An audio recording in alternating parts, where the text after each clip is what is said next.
അപ്പൊ ഇത് loss Angeles പ്രദേശത്ത് നിന്നും ലാസ് വേഗസ്, ചൂതാട്ട നഗരമായ മരുഭൂമിയുടെ നടുക്കുള്ള ലാസ് വേഗസിലേക്ക് പോകുന്ന യാത്രയാണ്. മരുഭൂമിയാണ് ലാസ് വേഗസ്. നമുക്കറിയാവുന്നതുപോലെ ചൂതാട്ട നഗരമാണ്.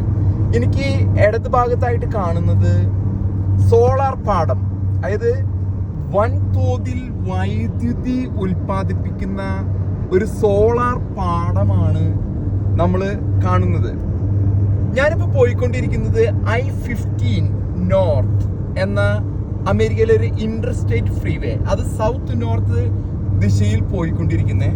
നമ്മളിപ്പോൾ കാണുന്നത് കാലിഫോർണിയ നിവാഡ ബോർഡറാണ്. Nevada California border. ആ ബോർഡറിലാണ് ഈ സോളാർ പാടം സ്ഥിതി ചെയ്യുന്നത്. ഇവിടെ ഒരു കാലിഫോർണിയ സംസ്ഥാനം ലോകത്ത് തന്നെ വളരെയധികം കൃഷി ഉൽപ്പന്നങ്ങൾ ഉൽപ്പാദിപ്പിക്കുന്ന ഒരു ഭൂപ്രദേശമാണ്. ആ പ്രദേശത്തേക്ക് കാർഷിക വസ്തുക്കൾ മറ്റു സംസ്ഥാനങ്ങളിൽ നിന്നും വരാതിരിക്കുന്നതിന് വേണ്ടിയാണ് കാലിഫോർണിയ സംസ്ഥാനം ഇവിടെ ഒരു ഇൻസ്പെക്ഷൻ സെന്റർ ഈ ബോർഡറിൽ വെച്ചിരിക്കുന്നത്. അതിന് അടുത്തായിട്ടാണ് ഈ സോളാർ പാടം സ്ഥിതി ചെയ്യുന്നത്. അപ്പൊ നമ്മൾ പോകുന്നത് നമ്മൾ നെവാഡ സംസ്ഥാനത്തേക്ക് കടന്നുകൊണ്ടിരിക്കുകയാണ്.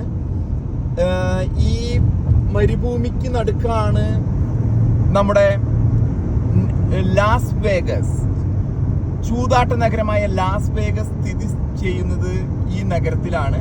നമുക്ക് നേരെ നോക്കിക്കഴിഞ്ഞാല് കുറച്ച് കാസിനോസ് ഒക്കെ ഇവിടെ അടുത്ത് വരുന്നുണ്ട്. അത് ബോർഡർ കടക്കുമ്പോൾ തന്നെയുള്ള കാസിനോസ് ആണ്.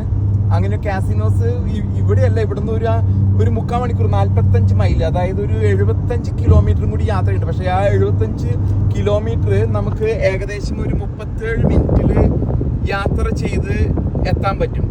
അപ്പോൾ അതാണ് അതിർത്തി, കാലിഫോർണിയ അതിർത്തി. അവിടെ നിങ്ങൾ അപ്പുറത്തായിട്ട് കാണുന്നതാണ് സോളാർ പാടം.